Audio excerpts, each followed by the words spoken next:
C'est quoi concrètement le rôle d'un ambassadeur? C'est quoi vos missions en tant qu'ambassadeur des Comores? Alors, on m'appelle, on me dit en catastrophe, voilà, mon fils, mon ami, mon petit, mon ceci, il est au commissariat parce que.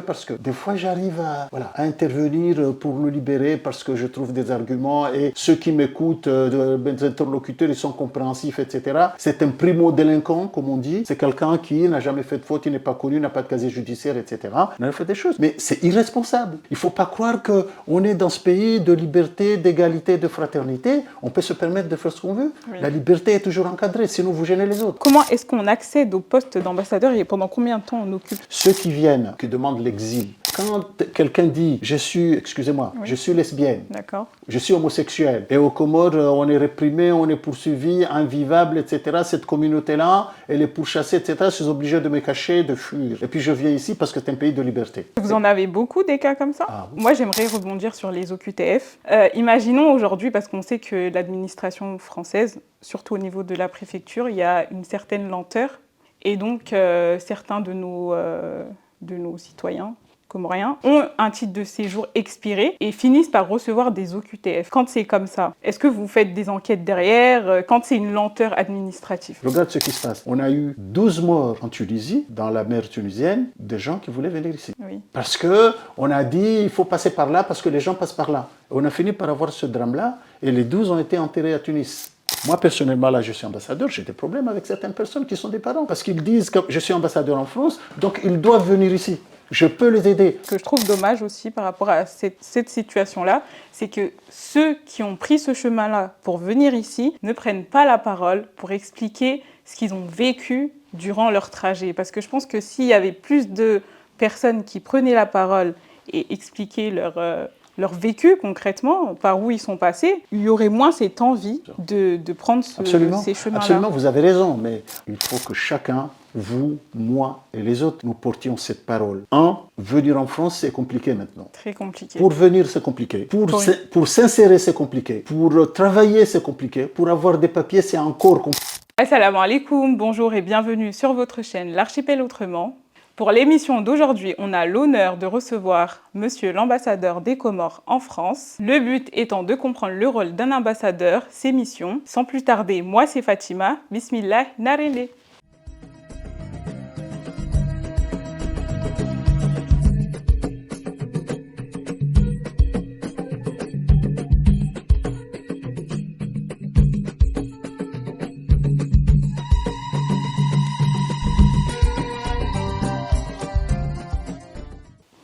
Bonjour Monsieur l'ambassadeur. Bonjour Madame.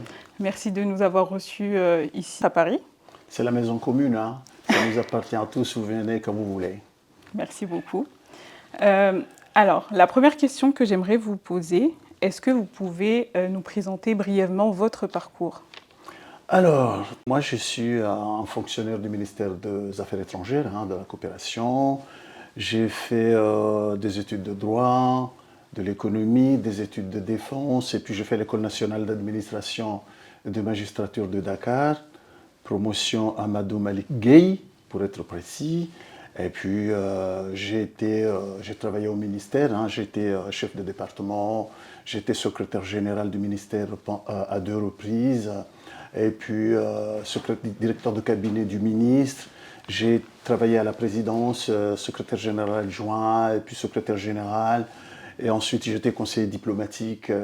Azali 1, j'étais conseiller diplomatique. Azali 2, conseiller diplomatique aussi. C'est de là, de la présidence, que j'ai été nommé ambassadeur à Paris. Mais je suis au grade d'ambassadeur depuis de nombreuses années déjà. Ça fait combien de temps? J'ai été élevé au rang d'ambassadeur extraordinaire et plénipotentiaire, comme on dit dans le jargon diplomatique. Et là, je suis nommé ici comme ambassadeur extraordinaire et plénipotentiaire de l'Union des Comores en France. Et je suis très heureux de représenter mon pays auprès des autorités françaises et de continuer la coopération avec les partenaires. D'accord. Ok, très bien. Merci pour cette petite présentation.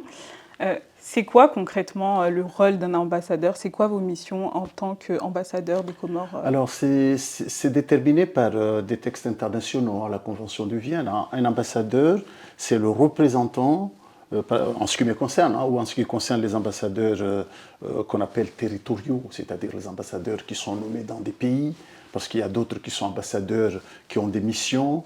Vous êtes ambassadeur au pôle Nord ou des glaciers ou ambassadeur à l'environnement, etc., etc. Mais il y a ce qu'on appelle les ambassadeurs territoriaux.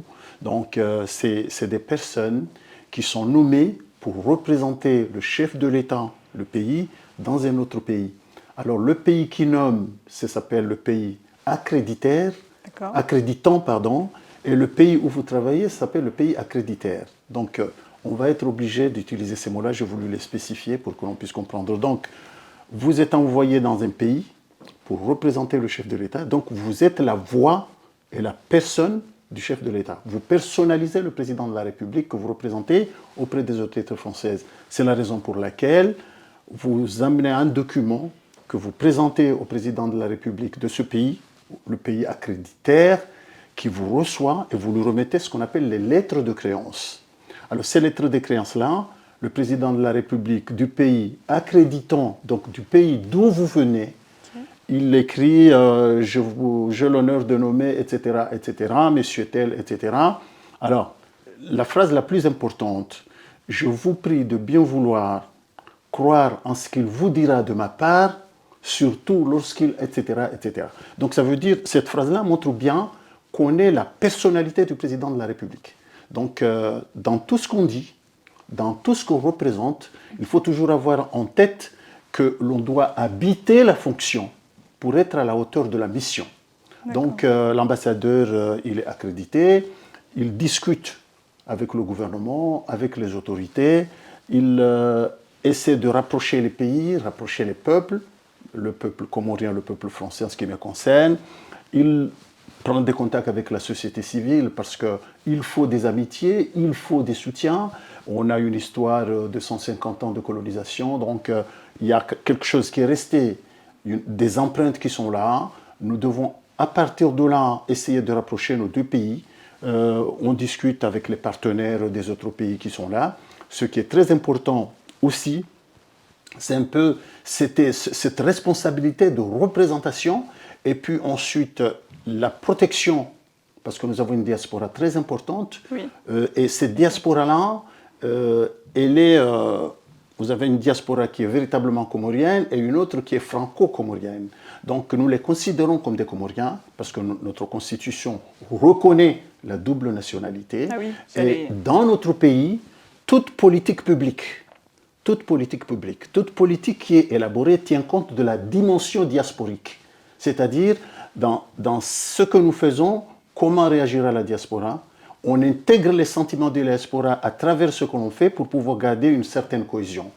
Parce que nous savons que certains disent que ceux qui sont à l'extérieur sont plus nombreux que ceux qui sont dedans. Allez savoir, je ne le sais même pas, mais je sais que toute politique publique qui est élaborée par le gouvernement tient compte de la dimension de la diaspora, de la dimension diasporique. Donc, l'émission, c'est quoi? Qu'est-ce que fait un ambassadeur?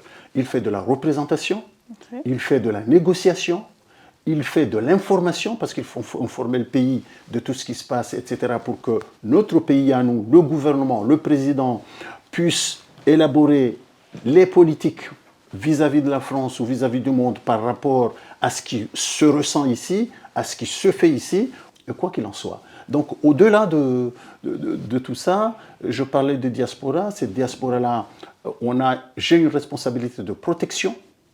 Alors, protéger, qu'est-ce que ça veut dire? Donc, je pense qu'il y a deux volets. Il y a une protection en amont, il y a une protection en aval. Alors, la Convention de Vienne dit protéger, mais il faut aller à l'intérieur pour essayer de savoir exactement qu'est-ce que ça veut dire. Donc, en amont, j'ai la responsabilité d'expliquer que l'on doit respecter la loi de ce pays. Éviter, si vous voulez, très banalement, éviter les problèmes. Comprendre qu'il faut s'intégrer, comprendre qu'il faut respecter la loi de ce pays, qu'on ne se comporte pas ici comme on se comportait là-bas, parce qu'il y a des lois d'ici qui sont incompatibles avec la vie de là-bas et vice-versa. Donc, essayer d'intégrer la vie sociale ici pour éviter les problèmes. C'est-à-dire que si vous conduisez alors que vous n'avez pas de permis de conduire, évidemment que vous aurez des problèmes. Si vous essayez de vous comporter en dehors des règles du vivre ensemble français, quelle que soit votre religion, quelles que soient vos croyances, quelles que soient vos habitudes, il faut essayer de se conformer à la vie d'ici pour éviter des problèmes et pour se permettre de bien s'épanouir parce qu'on est venu s'épanouir. Donc tous ceux qui sont venus là, on ne les a pas obligés de venir là. Ils sont venus parce qu'ils le voulaient. Donc il faut qu'ils respectent la loi. J'ai cette obligation de toujours expliquer. Maintenant, c'est en amont, en aval, quand un Comorien a des problèmes, un compatriote, j'ai deux choses.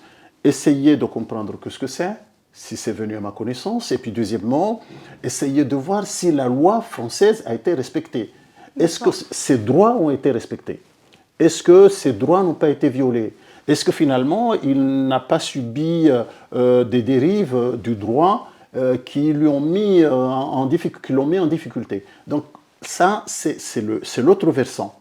Et c'est la raison pour laquelle, d'ailleurs, si un Comorien est jugé, mis en prison, le procureur de la République nous informe. Systématiquement? Systématiquement, normalement, et demande à la personne, si la personne sollicite, comment on dit, un concours consulaire. C'est-à-dire que si la personne dit « je veux que vous informiez mon ambassade, le consulat », on est informé, on peut se déplacer, demander des autorisations pour aller voir la personne, savoir comment ça va, etc., etc. Il faut des moyens pour y aller, etc., pour savoir. Il ne faudrait pas que la personne soit isolée. Il y en a d'autres qui ne veulent pas. Parce que dans notre tradition, à nous, quand on est en prison, on ne veut jamais que ça se sache.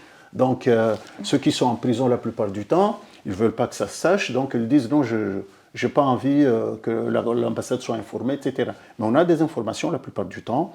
On essaie d'être à la hauteur de ces responsabilités-là. C'est un peu violent, difficile quand vous allez dans le parloir, vous discutez avec quelqu'un qui est en tôle, qui peut ne pas vous raconter la vérité alors que la vérité nous a été informée. Voilà, donc il y a toute une palette de responsabilités qui exigent de l'éthique et puis de la responsabilité, comme je le disais, habiter la fonction. C'est parce que le drame, c'est d'avoir une diaspora qui est en électrification, quoi, si je peux m'exprimer ainsi, qui est en colère, une diaspora qui ne s'entend pas, une diaspora qui se fait distinguer par des actes d'incivilité, et puis finalement des problèmes internes qui soulèvent un peu des contradictions qui font intervenir les autorités publiques françaises, etc. Donc tout cela, c'est cette responsabilité-là que je partage avec d'autres. Hein. Nous essayons d'avoir des relais, nous avons des vecteurs sociaux qui sont les oulémas, qui sont les associations, les influenceurs, vous aussi qui êtes dans les médias. Cette responsabilité-là d'éduquer, d'informer et puis finalement de réveiller la conscience des citoyens comoriens qui sont ici pour leur dire que même ceux qui ont la nationalité française mais qui ont une âme comorienne et qui ont la double nationalité, il faudrait qu'ils comprennent que ce pays-là, quand vous et moi je ne suis pas de nationalité française, peut-être que vous l'êtes, mais quand on est dans la rue, le premier regard de celui qui veut, il dira que vous êtes étranger, moi aussi. Il ne dira pas automatiquement que vous êtes français, à moins que l'on ait contrôlé les papiers. Donc on a cette responsabilité-là aussi. D'accord, merci beaucoup pour ces informations. Mais du coup, tout à l'heure, vous avez dit, vous faites de la prévention en quelque sorte. Donc de la prévention pour les citoyens comoriens vivant en France, en leur expliquant qu'ils doivent respecter la loi française, s'intégrer et tout. Et comment est-ce que vous faites cette prévention? Tout à l'heure, vous avez parlé d'associations, d'intervention dans certains médias, des choses comme ça. Mais au-delà de ça, comment est-ce que vous faites la prévention? Moi, je vais à la rencontre des gens. Je vais à la rencontre des gens dans les journées culturelles si on m'invite. Je vais dans les mosquées, je prie avec tout le monde, je vais dans les cérémonies traditionnelles. C'est toujours un plaisir de retrouver ce microcosme social ici, où l'on se retrouverait, on se croirait au village véritablement, avec toutes les séquences cérémoniales, traditionnelles que le Comorien peut inventer pour essayer d'être toujours à l'aise et toujours être dans la fête. Donc j'y vais et dans les discussions, j'explique. Et là, à partir de là, on peut s'enrichir, comprendre, regarder, s'enrichir culturellement, je ne parle pas d'argent, et regarder, et puis se dire que dans ce pays-là, où l'on rencontre tout le monde, où il y a tout le monde, des gens qui viennent de divers horizons, de différentes altitudes, on arrive à créer son chemin, à se frayer un chemin, à trouver sa place, à se faire des amis, à s'enrichir de la culture de l'autre. C'est ça. Très bien. J'aimerais revenir par rapport à la diaspora et au consulat. C'est quoi les avantages pour les Comoriens d'avoir un consulat ici en France? Alors c'est très important parce que s'il n'y avait pas un consulat à l'intérieur de l'ambassade, je pense que la diaspora aurait des problèmes pour sa vie administrative. Okay. Donc nous, on a un consulat ici, il sert à quoi? Il sert à protéger, il sert à conseiller, il sert à faire des papiers, à orienter. Vous avez des personnes qui viennent parce que l'administration française, dans leur démarche vis-à-vis de l'administration française, on leur demande des papiers. Donc ils viennent les faire ici, ils viennent les légaliser ici pour qu'ils soient convertibles et acceptables par l'administration française. Pour les passeports, par exemple, on fait l'enrôlement, la biométrie, les empreintes photonumérisées, etc. C'est basculé vers Moroni, qui nous renvoie les passeports, on les distribue. Donc on a cette protection dont je parlais et je crois que nous avons tissé de très bonnes relations avec la diaspora. Les gens viennent tout tranquillement, ils sont reçus. Les papiers, on les fait à la minute. J'ai demandé à mes collaborateurs d'être très exigeants dans leur capacité à traiter les dossiers pour que finalement l'on ne vienne pas et qu'on le demande à la personne de venir le lendemain. Parce que là, la personne qui se déplace de loin ou qui n'a pas de temps, on peut habiter tout près de l'ambassade et puis ne pas avoir le temps de venir. Donc je dis, même si je suis très occupé, il y a un papier à signer, un papier à contrôler, vous rentrez, j'arrêterai tout ce que je fais, je le ferai pour libérer ceux qui sont venus et avoir une certaine fluidité dans cette capacité à régler ces problèmes-là, une fluidité dans la compréhension, une fluidité dans la réception et une fluidité dans l'instruction des dossiers. Donc on ne les tarde pas. Il n'y aura pas un dossier qui viendra et puis on dira allez jusqu'à demain parce que l'ambassadeur n'est pas là, il ne faut pas signer, etc. Par exemple, pour les certificats d'inhumation, vous avez un décès. Oui. Alors, on a demandé à ce que le certificat du médecin qui a constaté le décès, certificat de décès, l'acte de décès qui est délivré par la mairie, voilà, soit envoyé par mail, on donne le mail.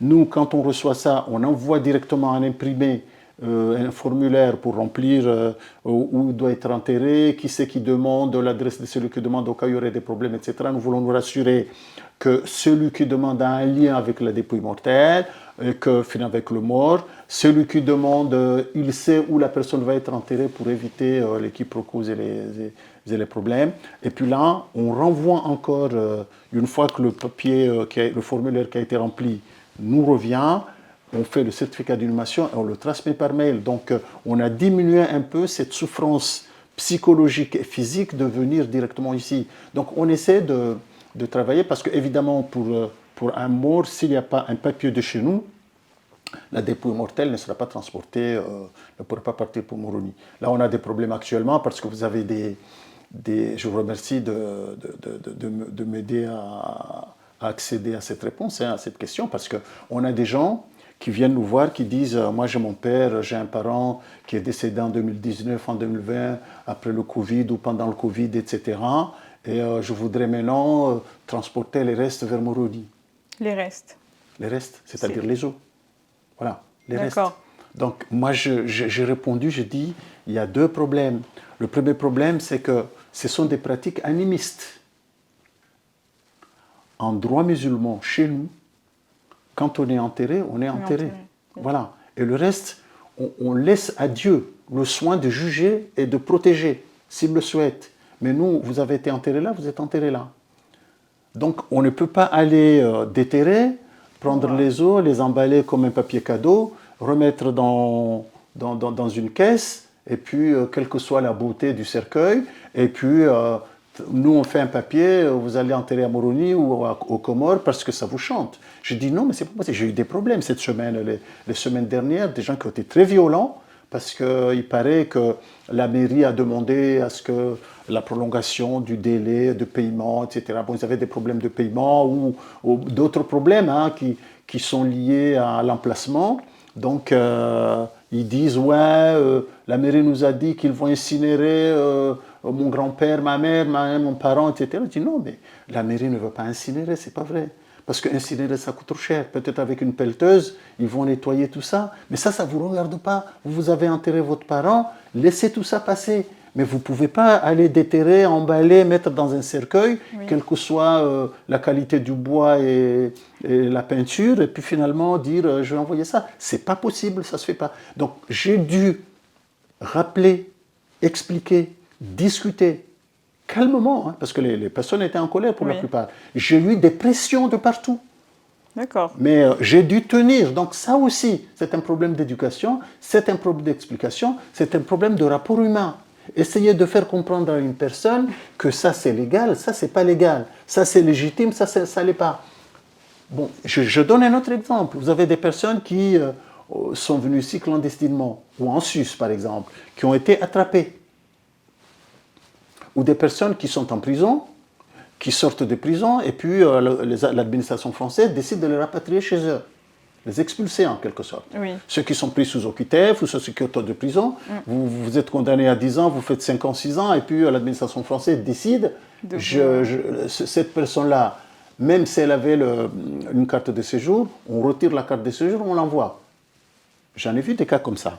Alors qu'est-ce qu'il y a ? Vous avez des personnes qui disent non, ne signez pas, monsieur l'ambassadeur. Parce que nous établissons une attestation consulaire. Oui.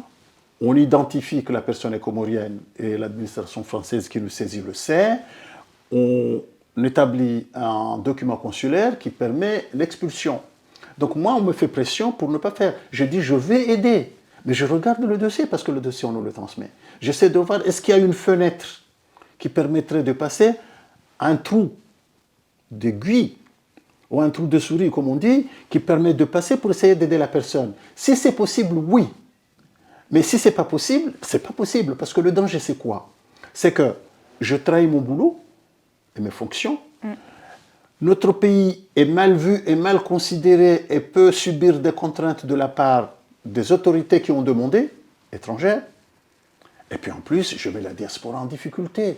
Vous imaginez, je ne quantifie pas, mais il y a de nombreuses personnes qui sont dans ce pays, qui sont dans des situations administratives compliquées. Et ça, tout le monde le sait.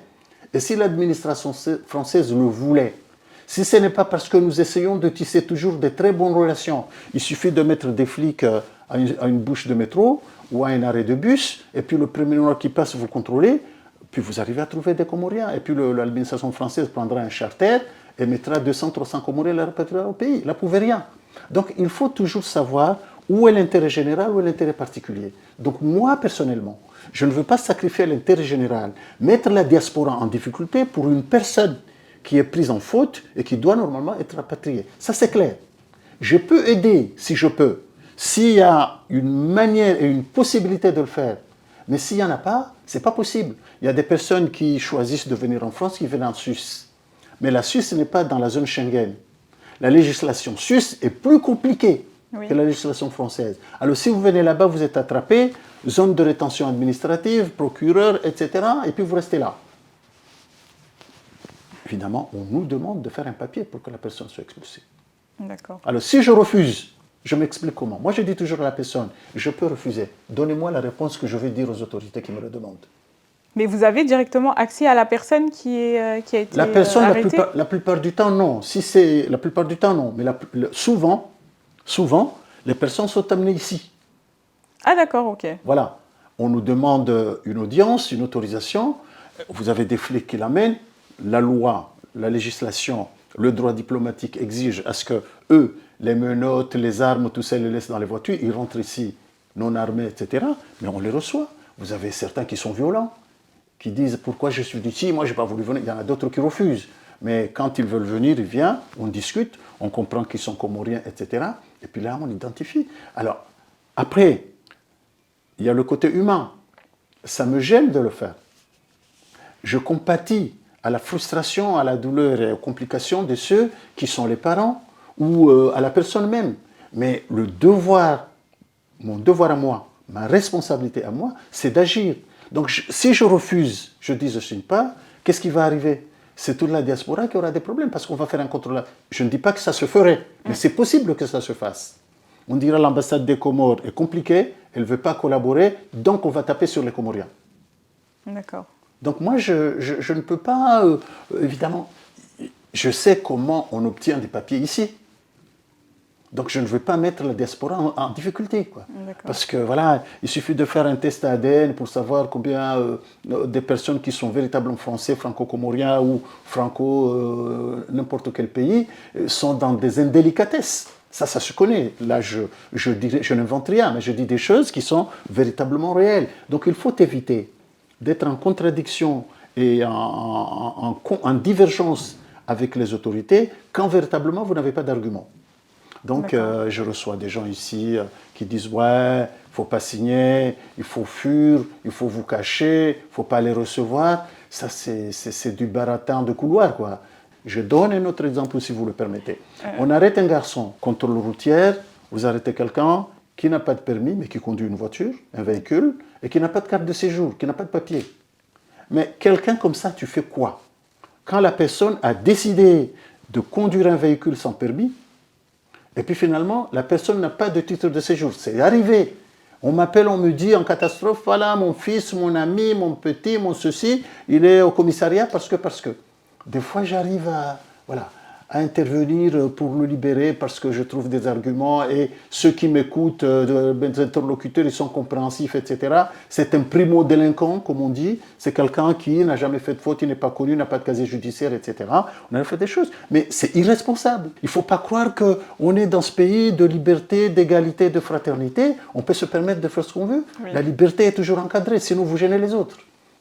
Ok, très bien. Moi, j'aimerais rebondir sur les OQTF. Dans tous les cas, j'allais y venir au cours de l'entretien, mais vu que vous en parlez, je vais sauter sur l'occasion. Imaginons aujourd'hui, parce qu'on sait que l'administration française, surtout au niveau de la préfecture, il y a une certaine lenteur, et donc certains de nos citoyens comoriens ont un titre de séjour expiré et finissent par recevoir des OQTF. Quand c'est comme ça, est-ce que vous, automatiquement, j'imagine que vous ne signez pas l'attestation consulaire, vous m'avez dit, c'est ça? C'est l'attestation consulaire. Est-ce que vous faites des enquêtes derrière quand c'est une lenteur administrative? Oui, bien sûr, parce que on sait, là d'ailleurs, le gouvernement français vient de prendre, l'Assemblée nationale vient de prendre des mesures au niveau du gouvernement pour essayer de faire accélérer le travail de la préfecture. Donc les délais d'instruction du dossier a été réduit. Voilà, c'est une décision qui est prise dernièrement. Donc, parce que l'administration française a la conscience que les dossiers sont véritablement étalés sur le temps, qu'entre-temps, les usagers de l'administration perdent le travail, parce que l'employeur dit « vous n'avez pas de titre de séjour, je ne peux pas vous garder ». Ils ont des difficultés pour vivre au jour le jour. Hein. Oui. Ils sont dans la frustration et puis peut-être dans la peur. Donc, quand des choses comme ça arrivent, et d'ailleurs c'est rare que quelqu'un qui a un dossier en instruction pour une carte de séjour et qui reçoit un OQTF soit expulsé. C'est très rare. C'est très rare. Je connais. Il y a bien des gens qui sont sous OQTF ici, parce qu'ils ont leur dossier en instruction et qui se baladent, qui travaillent, etc. etc. Ça, il y en a. Je ne connais pas où ils habitent, hein, pour ne pas qu'on me demande de donner l'adresse, mais je sais que ça existe. Okay. Donc, quand ça vient, nous, on essaie de comprendre. Donc, nous, on regarde, on explique. Hein. Cette personne a déposé son dossier, il avait une carte de séjour, il a son dossier en instruction, le dossier n'est pas encore terminé, la conclusion n'a pas été donnée, donc lui coller une OQTF, véritablement, ça ne rentre pas. On ne refuse pas et on ne nie pas la responsabilité de ceux qui contrôlent de dire que cette personne-là, à l'instant T, n'a pas de carte de séjour, n'a pas de papier, et mais il faut aussi regarder le fait que la personne a une demande qui est en instruction. Donc, on arrive à trouver un deal, mais tout dépend aussi de la manière dont la personne se comporte. Parce que si vous avez un dossier en instruction et que vous vous trouvez dans des situations d'indélicatesse ou d'incivilité, des situations contraires à la loi, évidemment, là, on ne peut rien. Mais si vous plaidez un dossier, on vous sort, on vous dit, mais la personne, vous voyez les antécédents de la personne. Là, vous êtes désarmé. Hein. Vous êtes désarmé. Je suis flexible. Hein. Cela ne veut pas dire que je suis difficile ou facile. Oui. J'essaie de trouver le moyen et de protéger le pays l'image du pays, Oui. voilà, de protéger la diaspora dans sa grande majorité, dans sa totalité, ne pas prendre de décision pour une seule personne qui véritablement serait une catastrophe pour la diaspora et pour le pays. Donc voilà. Donc finalement, il y a d'autres qui sont mécontents. Mais quelle décision peut contenter tout le monde? Là, vous trouvez, moi aussi, il y a quelque chose que je peux véritablement dire. Hein. Ceux qui viennent, qui demandent la situation, qui demandent l'exil, vous remplissez un dossier, vous demandez, vous dites je veux être exilé, ça se fait en Suisse, ça se fait ici. Il y a des arguments que l'on évoque qui sont pris à la rigolade par les autorités. Et puis quand on nous informe, on dit mais on est obligé de dire la vérité. Quand quelqu'un dit je suis lesbienne, je suis homosexuel, et aux Comores on est réprimé, on est poursuivi, invivable, etc. Cette communauté-là, elle est pourchassée, etc. Je suis obligé de me cacher, de fuir. Et puis je viens ici parce que c'est un pays de liberté. Entendre comme ça peut se comprendre pour celui qui ne sait pas. Mais vous et moi qui connaissons les Comores, moi je dis, il n'y a pas de police de mœurs. On ne sait pas, on ne vérifie pas quelle est l'orientation sexuelle des uns et des autres. On peut comprendre que celui-là, il a telle orientation, que celui-là a telle orientation, mais ça ne nous regarde pas. Il faut qu'il y ait des cas véritablement spécifiques, évidemment. La répréhension de l'homosexualité dans le droit pénal comorien. Mais c'est une question aussi de solidifier la société, parce que nous sommes une société qui est fondée sur la tradition et sur la religion. Et la religion et la tradition interdisent ça. Donc on le reporte dans la Constitution. Donc ceux qui le font, ils se cachent. Oui. Ils ne le montrent pas. Et on n'ira pas aller taper dans chaque maison au milieu de la nuit pour voir ce que font les gens et puis les prendre, les mettre en prison. Donc venir dire que l'homosexualité est réprimée aux Comores, donc cette communauté-là est pourchassée, donc je viens demander exil en Suisse ou en France, c'est véritablement faux. Les autorités françaises et suisses et les autres, ils vérifient.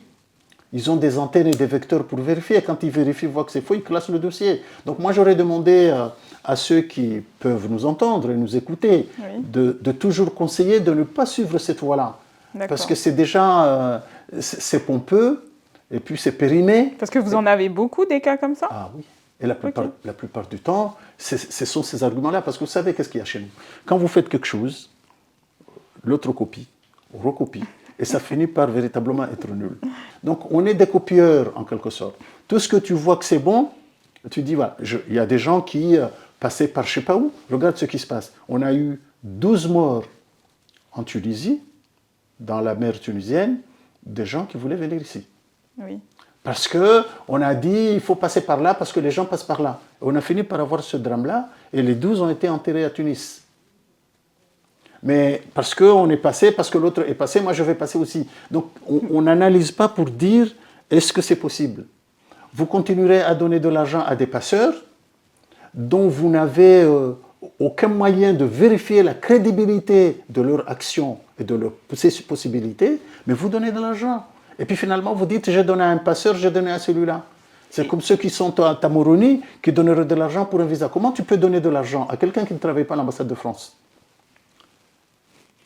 De l'argent, soi-disant qu'il va vous procurer un visa d'entrée en France. Mais c'est complètement loufoque.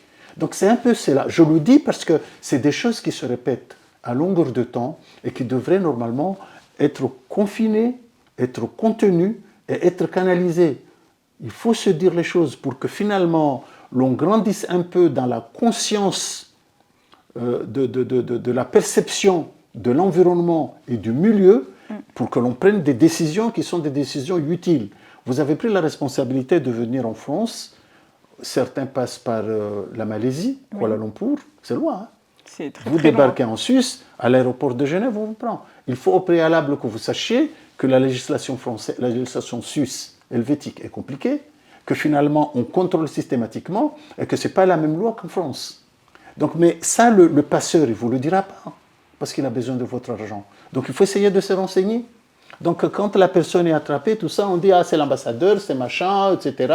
Il faut que vous n'acceptiez pas, etc. » Donc on est dans une situation où on doit faire de la pédagogie. Et la pédagogie, c'est la répétition. Il faut que chacun, vous, moi et les autres, nous portions cette parole. venir en France, c'est compliqué maintenant. Très compliqué. Pour venir, c'est compliqué.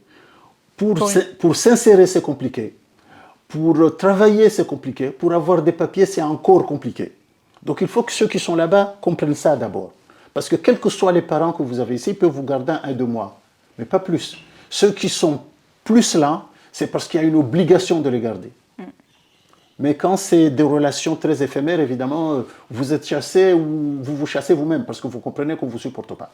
Donc, si cela se sait, se comprend, je crois qu'il y aura, non pas que les gens ne vont pas vouloir venir, mais ils vont être responsables d'eux-mêmes pour ne pas venir ici, subir le syndrome Samba Diallo et se dire, voilà, je suis venu, je suis heurté à certaines choses que je ne pensais pas, que je ne crois pas, déception. Alors la question se pose, aller ou rester? Retourner ou rester? Certains disent, mieux vaut crever que de rentrer, parce que ceux qui m'ont vu partir, ils vont dire pourquoi il est revenu. C'est ça. Donc il faut expliquer. Il faut expliquer. Évidemment, c'est très difficile de nous faire comprendre là-bas, parce que quand on arrive là-bas, on montre qu'on est heureux, qu'on est bien, etc.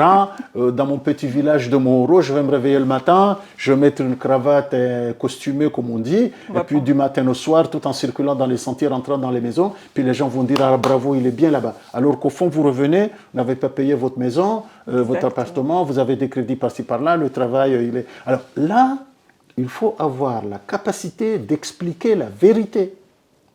Et à nos jeunes qui sont nés ici, qui sont franco-comoriens, pour qu'ils comprennent qu'ils sont et comoriens et français, et que finalement, c'est comme s'ils sont assis entre deux chaises, s'ils n'ajustent pas les deux chaises. Donc, ils peuvent être considérés comme étrangers, alors qu'ils sont français, et là-bas, ils sont français, alors que... Voilà. Donc, il faut leur expliquer ce que c'est, comment vivre, etc., le vivre ensemble. Ceux qui viennent, avant de venir, il faudra leur dire qu'est-ce que c'est. Moi, j'ai reçu ici des élus franco-comoriens qui sont venus me demander une aide parce qu'il y a des parents à eux qui sont venus au Sénégal, qui sont partis pour venir ici et ils ont disparu. Alors, en Mauritanie, aux îles Canaries, au Maroc, personne ne sait. Ils ont pris un embarquement, je ne sais pas de quoi s'agissait, puis on ne les a plus revus. La presse n'en a pas parlé, personne n'en a pas parlé. Ils ont disparu. Alors, ils ont voulu aller envoyer quelqu'un au Maroc. Moi, j'ai dit, il va au Maroc, il va taper à toutes les portes, personne ne répondra. Ils sont peut-être pris par les services de renseignement de je ne sais quel pays. Peut-être que l'embarquement s'est noyé, etc., au fond des eaux là-bas. Personne ne sait. Et j'ai posé la question à un d'eux. S'il nous écoute, là, il va comprendre. J'ai dit, mais pourquoi vous avez fait ça? Pourquoi vous avez donné de l'argent? Vous qui êtes intelligent, qui êtes élu dans une commune, etc., vous donnez de l'argent à quelqu'un pour venir ici. Il dit, ouais, mais c'est la pression de ma sœur. Si je ne donne pas l'argent, ma sœur va dire que, voilà, mon neveu, je ne veux pas l'aider. Donc, j'étais obligé de céder. Voilà un peu cette faiblesse sociale, cette incapacité à vouloir expliquer aux autres que ce n'est pas compliqué. Moi, personnellement, là, je suis ambassadeur, j'ai des problèmes avec certaines personnes qui sont des parents. Parce qu'ils disent que je suis ambassadeur en France, donc ils doivent venir ici. Je peux les aider. Moi, je dis, je n'ai pas cette possibilité-là. Et ici, c'est difficile. Quand on a de l'argent, c'est compliqué, n'en parlons plus quand on n'en a pas. Quand on a des papiers, on est coincé, n'en parlons plus quand on n'en a pas. Donc, on vivote. Donc, ne venez pas. Donc, je suis obligé de tenir ce langage-là. Ça me coûte ce que ça me coûte, mais c'est une question de responsabilité. Je ne dis pas que les gens ne doivent pas venir, qu'ils ne doivent pas vivre, mais il faut faire comprendre que c'est difficile, que l'on soit conscient, psychologiquement préparé à venir affronter une situation de difficulté où l'on doit se battre pour pouvoir être soi-même et vivre. Voilà. D'accord.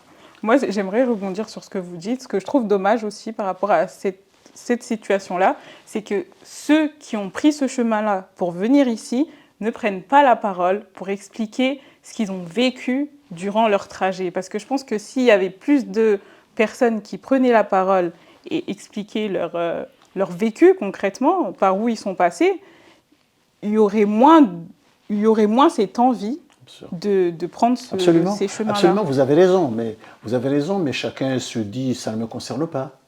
Peut-être que le drame que je vis, il faudrait aussi qu'ils viennent. On est un peu sadomacho, macho. Il faudrait qu'ils viennent aussi suivre ça, vivre ça. Mais quand vous expliquez là-bas, c'est difficile de se faire comprendre aussi.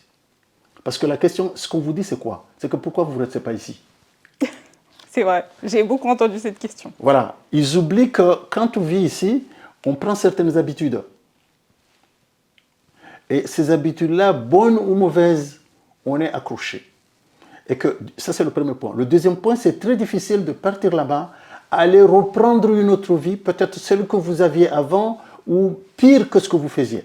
Et vous avez raison, il faudrait que nous continuions à expliquer, parce que quand vous sortez 10 000 euros, 15 000 euros pour payer des passeurs, vous allez à Dar es Salaam, tout à côté, vous achetez des trucs, vous venez vendre, vous avez de l'argent. C'est une possibilité. Je ne dis pas que c'est facile. Oui, je ne de toute dis façon, pas rien que... n'est facile. Non, mais rien ne se donne. Tout se gagne par l'intelligence, peut-être par la persévérance, par l'endurance, par la résilience, pour expliquer. Mais quand on explique aussi, on n'est pas entendu. Donc la plupart du temps, les gens se disent « je laisse tomber ». Et on vient se retrouver là. Moi, je rencontre des gens qui sont un peu déboussolés quand ils viennent ici, qui se disent si ce n'était pas parce que on va me demander pourquoi je suis retourné, etc., j'allais rentrer parce que c'est difficile. Vous imaginez le genre de boulot que l'on fait, les difficultés que l'on rencontre, la capacité économiser même un euro pour soi, se faire plaisir soi-même. On est, dans la plupart des cas, dans l'obligation des dépenses quotidiennes. Mais se faire plaisir, c'est un peu compliqué parce qu'on n'a pas de marge. Mais tout cela intégré, ça fait des frustrations. D'accord. On va essayer d'avancer un peu dans l'interview. C'est très intéressant d'échanger avec vous, en tout cas. Pour finir sur le rôle de l'ambassadeur, est-ce que j'aimerais savoir comment est-ce qu'on accède au poste d'ambassadeur et pendant combien de temps on occupe ce poste? Alors, c'est le poste d'ambassadeur, comme on dit en techno, c'est discrétionnaire. En technocratie, c'est discrétionnaire. Ça veut dire que c'est le président de la République qui nomme, qui choisit. Il n'y a pas de critères particuliers. Okay. On peut nommer ma grand-mère comme on peut nommer ma petite sœur. Donc voilà, le président choisit un homme parce qu'il choisit la personne qui va le représenter. D'abord, on représente le chef de l'État. Donc c'est lui qui décide. Ça dépend de ce que l'on veut comme résultat. C'est-à-dire que vous nommez en France, vous avez un tableau de ce que vous auriez souhaité des relations entre les deux pays, de l'amélioration des relations, des liens, des investissements que l'on peut avoir, etc., etc. Alors vous cadrez, vous regardez le profil de la personne si ça correspond à ce que vous souhaitez. Est-ce que la personne a le profil intellectuel, professionnel, peut-être psychologique, pour faire le boulot dans un environnement donné. Okay. C'est la même chose quand vous nommez à Madagascar, quand vous nommez au Caire, etc. Dans n'importe quel pays, finalement, c'est comme ça. C'est comme ça. Le président choisit. Ok. Voilà, ça c'est un. Deuxièmement, quel délai? Ça dépend aussi du président de la République. D'accord. Voilà. Vous avez des pays qui sont très bien organisés. Il y a un roulement, c'est-à-dire vous faites 3 ans, 4 ans, on vous affecte ailleurs, vous retournez dans le pays. Mais ce sont des pays qui ont une bonne assise, des ambassades qui sont bien constituées partout, où vous avez des personnels très qualifiés et des relations qui sont suivies et régulières. Quand l'ambassadeur part, c'est lui qui vient prendre le relais. Voilà. Parce qu'il y a un ressort. Okay. Vous avez des pays qui laissent l'ambassadeur aller un certain temps. Parce qu'on veut qu'il imprime, qu'il impacte, qu'il impose, et puis qu'il soit une figure reconnue qui peut parler à tout le monde pour l'intérêt du pays. Le monde des affaires, le monde culturel, la société civile, etc., le monde politique qui peut rentrer ici ou là, soit pour expliquer des politiques qui sont élaborées là-bas, etc. Moi, par exemple, il y a des choses qui se passent aux Comores, où un bruit qui est monté par certains opposants pour essayer de salir le gouvernement, etc., je suis obligé de rentrer partout ici pour expliquer, donner la bonne parole, pour que finalement l'on puisse comprendre que c'est du bavardage, c'est des choses que l'on raconte pour essayer de salir le gouvernement. Je le fais parce que c'est mon travail. Donc, au fond, il y a cette capacité-là. Donc, moi, je connais des ambassadeurs qui sont ici, qui ont 13 ans de boulot. D'accord. Et même plus. Ok. Voilà. Alors, quand on dit, lui, il est resté là-bas longtemps, etc., ça dépend de l'impact qu'il a dans le pays. Dans le pays et des résultats et de la volonté du président qui, lui, a l'observatoire, c'est lui qui observe, c'est lui qui a le miroir qui regarde, qui a un peu la capacité de savoir ce qui se fait, ce que fait l'ambassadeur, quelles sont les retombées de son action. Soit il est informé par le pays accréditaire, et je reviens, soit il est informé par des personnalités, soit il est informé par l'ambassadeur, mais lui, il regarde et il décide. Ok. Quand on dit on invite l'ambassadeur de Comores, etc., c'est parce que eux, qui me connaissent ou qui savent ou qui regardent, ils savent que lui, il a un plus, il a une plus-value, il peut apporter quelque chose, il peut assister dans le débat. Donc c'est un honneur qu'on fait. Et ça se coud comme du fil que tu couds un tissu, etc. Et ça se fabrique, ça s'invente pas, mais ça se travaille. Et si vous mettez quelqu'un 1 an, 2 ans, la personne vient, fait du superficiel, il fait de la représentation, il va dans les cocktails, etc. Et puis il fout le camp. Alors quelle est la qualité des relations? Ça s'est amélioré, le pays a été bien connu, la vérité politique dans le pays, ça a été connu, etc. Et vous, ça fait combien de temps actuellement que vous 4 ans. occupez 4 ans, Voilà. ok. 4 ans. D'accord. Je suis venu en 2021, je crois. Voilà, 2021, oui. 2021. Ça fait 4 ans et quelques mois.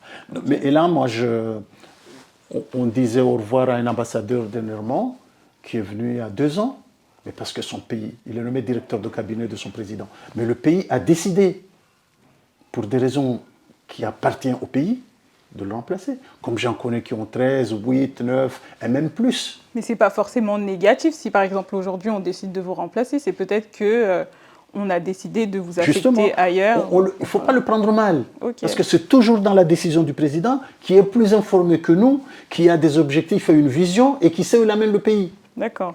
Donc, moi j'ai intégré dans la tête que je peux partir un moment. Donc, ça ne va pas me blesser outre mesure. Voilà. Vous avez des ambassadeurs qui restent et qui deviennent doyens du corps diplomatique. Ça veut dire quoi? C'est-à-dire que quand vous restez longtemps, vous arrivez à être le chef de tous les ambassadeurs. Alors, voilà. Non, mais en général. Okay. Ici en France, le doyen du corps diplomatique dans son ensemble, c'est le représentant du pape. Mais, par exemple, le groupe africain. On a le groupe africain. On a le groupe des ambassadeurs des pays francophones, le groupe des pays arabes, comme les autres groupes. Hein. Alors, le plus ancien dans le poste, il occupe le poste de doyen. Donc, c'est à lui qu'il a une relation particulière avec le Quai d'Orsay, avec le ministère des Affaires étrangères ici. Il est considéré comme tel dans les cérémonies. Il parle au nom du groupe, comme le groupe francophone, comme le groupe arabe. Moi, on a un pays... les Comores, qui a la chance d'être et arabe, et francophone, et africain. Donc j'appartiens au groupe africain, j'appartiens au groupe arabe, j'appartiens au groupe francophone. Donc je fais dans ces réunions-là, etc. Ça permet d'échanger, ça permet de revendiquer ensemble nos droits en tant qu'ambassadeur vis-à-vis du Quai d'Orsay quand il y a des problèmes qui se posent de protocole, etc., de facilité, etc. Donc vous représentez mieux. Et puis il y a des résultats par la suite, on est regardé par tout le monde. D'accord, très bien. Alors je vais revenir sur les démarches que vous effectuez ici à l'ambassade. Certains Comoriens se plaignent de la lenteur aussi de tout ce qui est passeport.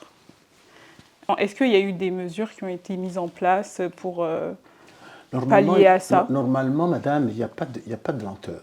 Au niveau des passeports? Non, vous allez à la préfecture, ici, vous faites un passeport, vous avez 2 mois et demi pour avoir votre passeport. Oui. Je crois que je ne me trompe pas. Ça doit être dans ces délais-là. Oui. Voilà. Ça, c'est la France. Nous, ici, on ne délivre pas le passeport ici, à l'ambassade. On a un bureau de biométrie, on vient avec les dossiers, on regarde, etc. On fait les empreintes, on fait une photo numérisée, il y a une ardoise où vous signez électroniquement, etc. On balance ça sur Moroni. Ok. Il y a une banque de données. Une fois que c'est arrivé là-bas, le passeport est imprimé, il est envoyé ici. Nous, on le prend, on convoque la personne, et puis finalement, on le donne à l'usager. C'est comme ça que ça fonctionne. Ça peut prendre 1 mois, 2 mois, 3 mois, ça dépend. Mais moi, je pense que ce n'est pas de la lenteur, parce que le temps, vous savez comment on travaille. Il faut vérifier les dossiers, il faut voir, vous avez des personnes qui viennent ici, et puis finalement, ils ont fait un passeport là-bas avant de venir. Mais quand ça revient là-bas, ça va là-bas, vous avez la photo et un autre nom. Ça arrive, ça. Un autre nom? C'est-à-dire la personne vient ici. Mais une personne qui vient ici, je ne sais pas s'il faut le dire hors caméra ou pas caméra, mais je vous l'explique. Une personne vient ici, Oui, illégalement, d'accord. traverse la forêt, le sable, le désert, etc. Il vient, il achète des papiers. Les papiers, c'est Isabelle Mdohoma, alors qu'il s'appelait Fatima Mariama. Mais la personne est obligée de faire un passeport. Quand la personne vient là, il dit « j'ai perdu mon passeport, je ne l'ai pas », il amène 2 dossiers, il fait faire un extrait de naissance là-bas à son nouveau nom. D'autres papiers à son nouveau nom. Mais le passeport ici, on lui prend les empreintes, etc. On balance ceux qui sont dans la banque de données. Il voit la photo, les empreintes qui correspondent à une autre personne. Alors que le nom n'est pas le même. Le nom, c'est celui d'ici, le truc. Évidemment, c'est difficile. Et dans ces cas-là, qu'est-ce que vous faites Mais c'est rejeté. Il faudrait que la personne fasse une demande au juge de changement de nom. Et là, le tribunal